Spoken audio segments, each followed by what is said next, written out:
工资眼看着涨了，可银行卡里的余额却没怎么变。一看到理财资产配置这些粗大，觉得那是富人玩的，跟普通人没啥关系。可真要算一笔账，又隐隐担心自己这点钱到时候根本不够花。如果这些问题戳中了你，那今天我们聊的这本书简直就是为你量身定制的。它可不是教你如何一夜暴富，更不会用一堆专业术语把你吓跑。这本书的作者托尼·罗宾斯花了整整4年时间，采访了50位顶尖的投资大师，从股神巴菲特到达利欧，把他们的智慧融会贯通，提炼出了一套7步理财法，专门给咱们普通人用。它的核心目标只有一个，让你不再是钱的奴隶，而是让钱乖乖地给你打工。哪怕你月薪只有几千块，也能一步步积累，攒出能让你一辈子衣食无忧的终身收入。也许你会说，理财书我看了不少，可还是稀里糊涂的。但这本书不一样，它先帮你看清那些金融机构挖的坑，比如我们能战胜市场，手续费只是小钱，这些忽悠人的把戏，它都给你爬得明明白白。然后他先帮你看曾微小的梦想，他再手把手教你建立一套自己的理财体系，从怎么存钱，怎么避坑，到怎么配置资产，怎么学大师，甚至到最后怎么让钱永远花不完。每一步都有具体的路线图。他帮我们纠正了一个根深蒂固的误区，理财不是为了赚大钱，你不需要成为投资专家，只要搞懂3件事：复利怎么用，费用有多坑，资产怎么配，就能轻松避开 90% 的理财陷阱。好，接下来咱们就跟着作者的思路一步步来，先聊聊理财的本质到底是什么，再拆解那些让我们悄悄亏钱的营销谎言。毕竟只有看清了路上的坑，咱们才能走对路，不是吗？说起理财，很多人第一反应是不是怎么才能赚更多钱，总想着靠炒股3倍，靠基金赚快钱，觉得只要赚够多少万就能实现财务自由。但托尼·罗宾斯用大量真实案例告诉我们，理财的核心真不是赚多少钱，而是你有没有掌控钱的能力。真正的财务自由也不是你拥有花不完的钱，而是你不用为了钱去被迫工作，能自由选择自己想做的事。我给你讲2个对比特别强烈的故事。他巅峰时期赚了4个多亿美元，这行现在相当于10几亿美元啦。可才38岁他就破产了，最后只能靠客串电影、参加真人秀勉强糊口。第2个故事可能就发生在我们身边。一个程序员月薪8000块，他从没靠投机赚过快钱，只是每个月固定存3000块，然后合理配置资产。等到40岁，加上稳定的被动收入，这笔钱已经足够覆盖他家庭的所有日常开支了。后来他辞职去做了自己一直热爱的公益项目，这们之间的差距根本不是赚没赚到钱，泰森赚的再多也抵不住他无节制的挥霍，买私人飞机，养几10只老虎，给朋友送豪车。他从不关心钱花在哪里，未来需要多少。而那位程序员呢，虽然赚的不多，但每一分钱都有明确的用途，他知道该存多少，该投多少，让钱始终跟着自己的规划走。作者在书里一针见血地指出，如果你不学会驾驭它，它早晚会把你甩下悬崖。很多人破产不是因为没掌控好钱，那到底怎么才算掌控钱呢？首先你得搞懂一个能让钱自动生长的关键工具，复利。可能有人觉得复利听起来太专业了，搞不懂。其实它特别简单，复利就像你种了一棵果树，第1年结了10个果子，你把果子留下来当种子，第2年就能结100个，第3年可能就是1000个。时间越久，果子就越多。对钱来说，就是本金生利息，利息再生利息，时间越长，效果越惊人。作者在书里举了一个特别震撼的对比案例。有兄弟俩，哥哥叫小明，弟弟叫小华。小明20岁开始存钱，每个月存500块，年利率 8%， 存到40岁就停了，一共存了12万本金。小华呢，40岁才开始存，同样每月存500块，年利率 8%， 一直存到65岁，一共存了15万本金。你猜猜谁最后攒的钱更多？答案是小明。等到65岁时，小明的钱已经涨到了137万，而小华只攒了55万。小明的本金比小华少3万，可最终的财富却多了82万。因为小明比小华多了整整20年的复利时间。前面20年小明的钱看似涨得慢，前5年才攒了 3.5 万，可到第20年已经涨到了27万，哪怕他1分钱没再存，这27万靠着复利也能翻5倍。而小华虽然存的时间更长，暂起步太晚，错过了复利滚雪球的关键时期，再怎么补也赶不上了。这个案例告诉我们一个特别重要的道理，复利的核心不是本金多，而是开始的早。很多人总说我现在没钱，等以后赚多了再理财，可能已经错过了10年、20年的复利黄金期，到时候再想追究太难了。就像作者说的，春天播种，秋天才能收获，你非要等到夏天才播种，再怎么努力也收不到多少粮食。所以，认清理财本质的第一步，就是先放下赚快钱的执念，明白掌控钱比赚大钱更重要，先学会规划钱的用途，先利用复利让钱慢慢生长，这才是理财的根基。因为咱们在掌控钱的路上，还会遇到很多陷阱，比如金融机构那些不一模糊的营销谎言，让我们不知不觉就亏了钱。接下来咱们就来拆解这些最容易掉空的谎言，搞清楚怎么避开它们，才能让我们的钱真正为自己工作。上一部分咱们搞明白了，理财的本质是掌控钱，而复利是让钱生长的关键工具。可现实中，很多人明明知道要存钱，要利用复利，问题到底出在哪儿？作者在书里给出了答案。我们掉进了金融机构精心设计的营销谎言里，靠信息差，他们把复杂的理财知识包装成专业建议，用各种话术让我们觉得只有听他们的才能赚到钱。可实际上，很多建议背后藏着坑，咱们付的管理费、手续费，还有因为错误决策亏的钱，这都变成了他们的利润。作者采访的一位华尔街大佬就坦言，金融行业最大的秘密就是让普通人觉得理财很难，这样他们才会愿意花钱买我们的服务。今天咱们重点拆解3个最致命的谎言，这3个坑几乎每个理财的人都踩过，剩下的6个，比如过去的收益代表未来，分散投资就是买多只基金，这些大家可以自己去看书了解。咱们先把最核心的雷排掉。第一个谎言，我们能战胜市场。很多基金经理会拍着胸脯说，我能帮你选出涨得最好的股票，可作者用数据狠狠地打了他们的脸。他统计了过去20年的基金业绩，结果发现 96% 的主动管理型基金长期都跑不赢指数基金。什么意思？比如你买了一只明星基金，经理号称每年能赚 15%，可实际上20年后这只基金的收益可能还不如你随便买一只跟踪沪深300的指数基金。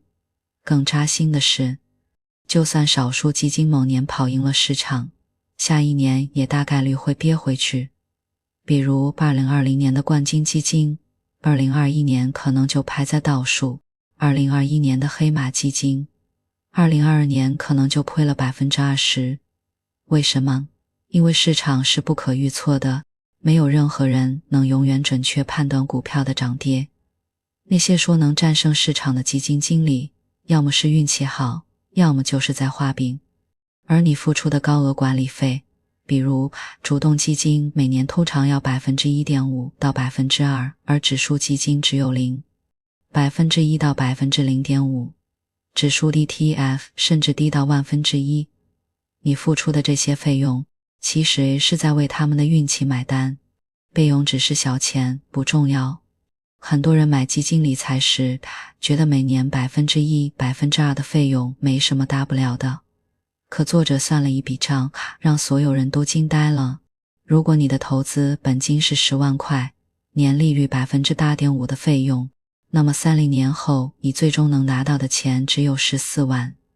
而如果费用是 0.5%， 30年后你能拿到57万，两者之间竟然差了43万。这就是复利的反面，费用也会利滚利。每年的费用看似很少，可30年下来，它会像吸血鬼一样，吸走你 77% 的潜在收益。更可怕的是，很多费用是隐性的，比如基金的申购费、赎回费、托管费，还有银行理财的销售服务费，你不仔细看合同根本发现不了。作者提醒我们，理财时一定要先看费用，再看收益是不确定的，但费用是确定的，看你付的费用越高，能赚到钱的概率就越低。第3个谎言，养老金或类似 401k 计划就够养老了。很多人觉得，我每个月都交养老金，老了肯定够花。可作者发现，很多 401k 计划里藏着多达19种隐性费用，譬如账户管理费、投资管理费、交易费，这些费用长期下来会偷偷地啃掉你的养老金。举个例子，一个人从25岁开始交养老金，每月交1000块，年利率 7%， 到65岁退休。可如果有 1.5% 的隐性费用，最后只能拿到120万。更关键的是，很多人的养老金账户里投资的都是高费用的主动基金，进一步放大了费用坑。作者说，养老金是你老了的救命钱，不能只想着交了就行，一定要去看看账户里买的是什么，费用是多少，不然等你退休时，可能会发现存的钱根本不够花。听完这3个谎言，那我们到底该怎么避坑呢？记住3个原则就够了。第一，不要追热门基金冠军产品，越火的产品往往费用越高，后续跌的概率也越大。第二，先看费用，再看收益，包括显性和隐性的，优先选择低费用的产品，比如指数基金、国债。第三，不要把所有钱都交给专业人士，哪怕你不懂理财，也要学一些基本的规则，比如怎么看基金持仓，怎么算费用，自己掌握钱的主动权。避开这些陷阱只是理财的第一步，接下来咱们就要进入最核心的部分了，怎么搭建自己的理财体系。用作者总结的7步方法，把存的钱变成终身收入，让钱真正为你工作。避开了理财陷阱，接下来就该搭建真正属于我们自己的理财体系了。作者托尼·罗宾斯把50位投资大师的智慧提炼成了7个特别实用的方法。核心不是让你玩复杂的投资，而是让普通人，哪怕你月薪只有几千块，也能一步步攒出终身收入。简单说，就是让你老了之后不用工作也能有稳定的钱花，而且是花不完那种。今天咱从最基础最关键的前3步说起，后面4步咱们抓住核心浓缩讲，确保大家听完就能用。第1步，多存钱，但不是让你省吃俭用，而是无痛存钱。很多人一提存钱就头疼，工资刚到手，还完房贷车贷，剩下的钱只够吃饭，怎么存？作者给出的秘诀是承诺明天储蓄更多。这个方法特别巧妙，它不是让你现在就压缩派置，而是等你下次涨工资的时候，自动把涨薪部分的 50% 存起来。比如你现在月薪8000，每月存800，也就是 10%。下次涨薪到9000，多出的1000块里，500块自动存起来，剩下的500块你就可以用来改善生活。这样一来，你不会觉得钱变少了，反而能慢慢提高储蓄比例。还有一个关键动作，设置自动转账。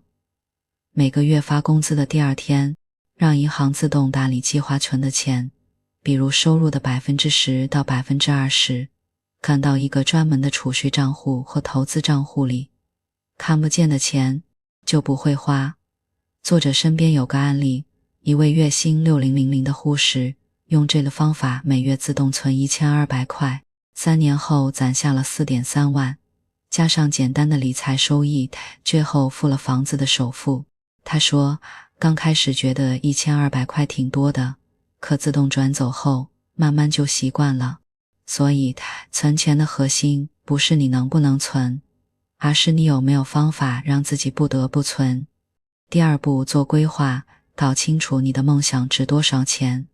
很多人理财没目标，存了钱也不知道该怎么用，最后要么乱投资亏了，要么忍不住又花了。作者建议我们，他在书里提出了5级财务梦想，咱们挑2个最核心的讲。第一个是财务安全，就是你不工作，手里的钱也能覆盖最基本的生活开支，比如每月房租、吃饭、水电费。按现在的生活成本算，可能需要50万到100万，就是不工作也能维持你现在的生活水平。比如每年旅行，买喜欢的东西，这可能需要200万到500万，具体金额因人而异。怎么快速算出自己的目标呢？教大家一个简单公式，财务自由所需资金等每月开支 124%。 比如你每月开支1万块，一年就是12万，用12万除以 4%， 也就是说，只要你有了300万，把它放在年化收益 4% 的低风险产品里，美如国债或年金，每年就能拿到12万，刚好覆盖开支，实现财务自由。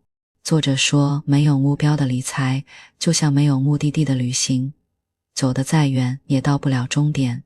先算出你的梦想金额，才能知道每天该存多少钱，该怎么投资。第三步，做配置3大水桶理论，这是整个理财体系的核心。很多人要么把钱全存银行，要么全买股票，风险太高，可能亏光。而3大水桶就是帮你平衡风险和收益，让钱既安全又能增值。第一个是安全桶，它的作用是求稳，放的是不会亏本金，能随时取出来的钱，比如国债、定期存款、货币基金，还有你3到6个月的生活费。这个桶的核心是保障，哪怕遇到熊市失业，你都有一笔钱能维持基本生活，不用被迫卖股票或基金。作者建议，安全桶里的钱至少要够你1到2年的基本开支，比如你每月花5000块，那这个桶里至少要放6万到12万。第二个是成长桶，它的作用是求赚，比如指数基金、蓝筹部基金，它的目标是跑赢通胀，让钱慢慢变多。这个桶的核心是长期，不用看短期涨跌，那3到5年甚至10年以上。作者建议普通人可以打成长桶里的 70% 买指数基金，比如沪深300、纳斯达克100， 30% 买周股，这样既不用自己选股，又能分享市场的长期收益。比如你有10万，7万买指数基金，3万买蓝筹股，长期下来年化收益大概率能达到 6% 到 8%， 比存银行强多了。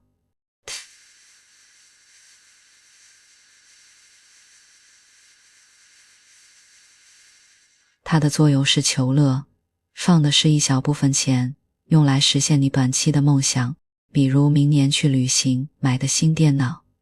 很多人只存钱不花钱，最后觉得理财没意思，反而容易放弃。梦想桶就是让你在存钱的同时也能享受生活，比如你每月存2000块，拿出200块放进梦想桶，一年就是2400块，刚好够一次短途旅行。作者说，理财不是为了苦行僧式的存钱，而是为了让生活更好。有了梦想桶，你才更有动力坚持理财。剩下的第4步到第7步，咱们浓缩成核心要点。第4步，稳收入，就是用年金、分红型保险等工具，把成长桶里的钱变成终身工资。比如你60岁退休时有200万，买一份年金，每月能领1万，直到去世，避免人活着钱没了的尴尬。第5步，学大师，不用学复杂的策略，记住大师们的共通点，不亏钱，长期持有，低费用就行。第6步，避风险，做好资产配置，不把所有钱都投在一个地方。第7步，大财富，理财的终极意义是给予，当你有了能力时，帮别人一把，你会获得比金钱更重要的幸福感。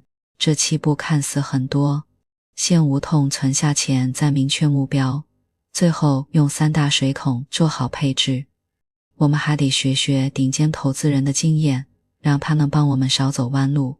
接下来咱们就看看沃伦·巴菲特、瑞达利欧这些大师有哪些普通人能直接操作业的理财原则。上一部分我们搭建了7步理财体系，知道了该存钱，该做规划，该把钱分3大水桶配置资产。但很多人可能还是会犯怵，就算知道方法，具体操作时还是怕错。其实还真有。作者在书里花了大量篇幅拆解了50位顶级投资大师的策略，最后发现这些大师虽然风格各异，但他们的底层逻辑高度一致，而且这些逻辑特别好懂，咱们普通人完全能直接抄作业。咱们先从大家最熟悉的沃伦·巴菲特说起。提到巴菲特，很多人会觉得他是股神，他的操作咱们学不来。但巴菲特自己反复强调，他最成功的投资策略，其实普通人都能学会，核心就2句话：第一，不要亏钱；第二，记住第1点，怎么理解不要亏钱，而是要避免那种毁灭性的亏损。比如，你把所有钱都投一只股票，万一这只股票退市了；再比如，在市场疯狂的时候追高买基金，万一市场跌了，可能要好几年才能回本。巴菲特的另一个核心原则就是长期持有指数基金。他曾公开打赌，任何专业基金经理10年内都跑不赢标普500指数基金。结果10年后，果然没有任何一位基金经理能赢过这只指数基金。为什么？因为指数基金覆盖的是整个市场的优质股票，比如标普500包含了美国500家顶尖公司，沪深300包含了中国300家优质企业。这些公司长期来看一定是上涨的，而且指数基金费用低，不用选股对普通人来说是最省心的选择。巴菲特甚至在遗嘱里明确说，他去世后，他的遗产除了留给家人的部分，剩下的 90% 要用来买标普500指数基金， 10% 买国债。连股神都这么信任指数基金，我们还有什么理由觉得指数基金赚不到钱呢？再看另一位大师，桥水基金创始人瑞达利欧，他的全天候策略被无数人奉为经典，核心逻辑也特别简单，无论市场是牛市还是熊市，你的资产都能稳赚。怎么做到？其实也就是咱们之前说的资产配置，但达利欧把它做得更细致。他建议把钱分成几类，一部分买股票，赚经济好的时候的钱，赚经济不好的时候的钱；一部分买黄金，赚通胀的时候的钱；还有一部分买大宗商品，赚供应链紧张的时候的钱。这样一来，无论市场怎么变，总有一类资产在涨，你的整体收益就会比较稳。达利欧在书里分享过一个数据，他的全天候组合过去40年里年化收益能达到 10% 左右，而且最惨的年份只亏了 3.93%。 对比一下2008年金融危机时，很多股票基金亏了 40% 以上，而全天候组合几乎没怎么亏。对普通人来说，不用完全照搬达利欧的组合，只要记住不要把所有钱都放在一类资产里就行。比如你有10万块，4万买指数基金， 3万买国债或债券基金，2万买黄金， ETF 1万留着当活期。这样的配置既能享受市场上涨的收益，又能在市场下跌时少亏钱。还有一位大师必须提，先锋集团创始人约翰伯格，他被称为指数基金之父。他说，猴子的收益减去费用才是你真正能拿到的钱，费用越高，你的收益就越少。他创立的先锋集团所有基金的费用都极低，比如先锋标普500指数基金，每年管理费只有 0.03%， 比市面上大多数基金的 1% 到 2% 低太多了。约翰伯格给普通人的建议特别实在，买基金时先看费用再看别的。如果2只基金业绩差不多，如果一只基金费用很高，哪怕它过去业绩再好也别买。比如你买10万基金，每年管理费 1%，30年后你要多付3万多的费用。如果管理费0%，30年只需要付3000多，差了这 2.7万，就是你多赚的钱。总结一下这些大师的顶级作业，其实就3个核心要点。一，不要追高，不要赌单只资产，避免毁灭性亏损。第二，做好资产配置，让收益更稳。第三，优先选择低费用产品，别为不必要的成本买单。对普通人来说，抄作业的方法更简单，不用研究复杂的股票，就按咱们3大水桶的逻辑来。安全桶放国债和活期，成长桶主要买低费用的指数基金，比如沪深300、标普500，再拿出一小部分钱买债券基金和黄金。一强桶留好短期要用的钱。这样的组合既符合大师的原则，又不用花太多时间精力，长期下来年化收益大概率能达到 6% 到 8%， 比大多数乱投资的人都强。不过我们学大师的策略不只是为了多赚钱，这些大师之所以能长期成功，除了方法对，更重要的是他们理解钱的意义。接下来咱们就聊聊理财的终极意义，钱到底能给我们带来什么？我们为什么要花时间理财？咱们一路从认清理财本质，避开陷阱，到搭建7步体系，学大师策略，聊的都是怎么存钱，怎么赚钱。但看到这里，你可能会问，我们花这么多时间理财，到底是为了攒更多的钱吗？作者托尼·罗宾斯在书的最后，用自己的经历给出了答案。理财的终极意义不是为了钱本身，而是为了自由。那种不用为钱被迫妥协的自由，能选择自己想过的生活的自由，更财富去帮助别人，去创造价值的能力，这才是财富真正的归宿。先说说自由。作者小时候家里特别穷，父亲是个普通工人，后来因病失业，全家只能靠救济金生活。他印象最深的一次，是母亲为了给他们凑学费，在超市里偷偷拿了一瓶牛奶，结果被保安抓住。那一刻，心里暗暗发誓，以后一定要赚足够多的钱，让家人不用再为钱低头。后来他真的做到了，成为了知名的演讲家、作家，赚了很多钱。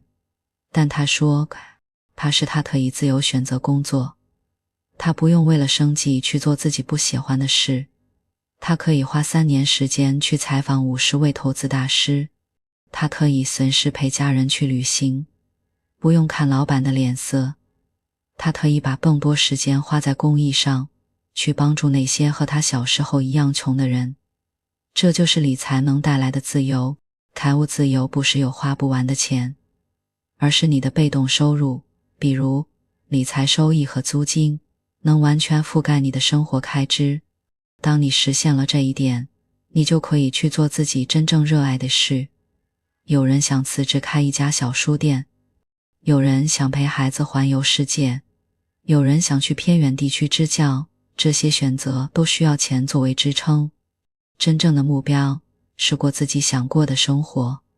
作者在书里举了一个特别温暖的案例，有一对夫妻，丈夫是程序员，妻子是老师。他们通过理财，45岁就实现了财务自由。之后他们没有选择躺平，而是去了非洲，派了一所公益学校，教当地孩子读书学技能。他们说，以前我们工作是为了赚钱，现在我们赚钱是为了能做更有意义的事。看到孩子们的笑脸，这就是理财的魅力。它能让你从为钱工作的循环里跳出来，去追求更高层次的人生价值。再说给予，很多人觉得只有赚了很多钱才能去给予，但作者不这么认为。他小时候家里虽然穷，母亲都会把仅有的食物分一部分给邻居家里的孤儿。后来他有钱了，每年会捐赠5000万份餐食给贫困地区的孩子，还成立了公益基金，帮助年轻人创业。他说，给予不是有钱之后的选择，它是无论有没有钱都能做的事。你可以捐一点小钱，也可以花时间去做志愿者，甚至可以一个微笑。这些看似微小的给予，不仅能帮到别人，也能让你更清楚钱的意义。钱不是用来炫耀的，是用来让自己和别人的生活都变得更好的。可能有人会说，我现在还没多少钱，谈自由和给予是不是太早了？其实一点都不早。从你开始存钱，开始理财，为自由铺路了。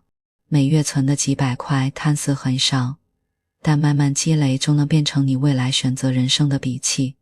而给予，比如你每月存2000块，拿出50块捐给公益，虽然钱不多，理财就像一场修行。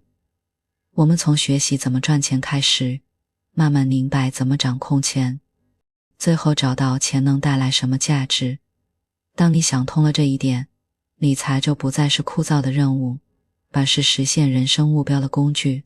接下来咱们就把前面聊的所有内容浓缩成一份行动清单，让你从今天开始就能迈出理财的第一步，朝着自由和有意义的人生前进。聊了这么多理财的逻辑、方法和大师经验，最后咱们回归最实在的，别让懂了只停留在脑子里。从今天开始就能真正启动你的终身收入计划。第一件事，今天就操作设置自动储蓄。打开你的手机银行，找到转账功能，把收入的 10% 转到一个专门的理财账户里。这个账户最好不要绑定你日常消费的银行卡，避免忍不住花掉。比如你月薪8000，就每月自动转800，哪怕月薪5000转500块也可以。记住，先养成存钱的习惯。作者说，理财的第一步不是赚多少，你今天存的100块靠着复利，30年后可能就变成了1000块，这就是你未来被动收入的种子。第二件事，1周内完成，查清楚你的投资费用，打开你买基金理财的 APP， 找到持仓明细，看看每只产品的管理费托管费是多少。主动基金如果超过1%，5%，指数基金如果超过 0.5%， 就可以认真考虑换掉了。比如你买了一只管理费 1.8% 的主动基金，换成 0.15% 的指数基金，每年就能少付 1.65% 的费用。30年下来10万块本金能多赚4万多。这一步能帮你避开隐性亏钱的坑，是让钱不偷偷溜走的关键。第三件事，1个月内搞定，算清你的财务目标，拿一张纸写下你每月所有的固定开支，比如房租、吃饭、水电费等等。然后用咱们之前说的公式，财务自由所需资金等每月开支 124%， 算出你需要存多少钱才能实现财务自由。比如你每月开支6000块，那财务自由就需要6000乘以12除以 4%， 等于180万。算出数字后再倒推，假设你现在有10万，每月存1000，年化收益 6%， 大概需要25年能攒到180万。这样一来，你就知道现在该存多少，要存多久，理财目标会变得特别清晰。其实这3步一点都不难，很多人觉得理财要等有钱了再说，等懂透了再动手，可越等越容易错过复利的时间。作者在书的最后说，理财不是一场短跑比赛，而是一场马拉松。重要的不是一开始跑多快，而是你有没有坚持跑下去。今天的精读，从认清理财本质、搭建体系、学大师经验，再到找到理财的终极意义，最终都落在这3步行动上。现在就拿起手机，先设置自动储蓄吧。这一步做完，你就已经赢过了 90% 只懂不做的人，朝着让钱为你工作的目标迈出了最关键的第一步。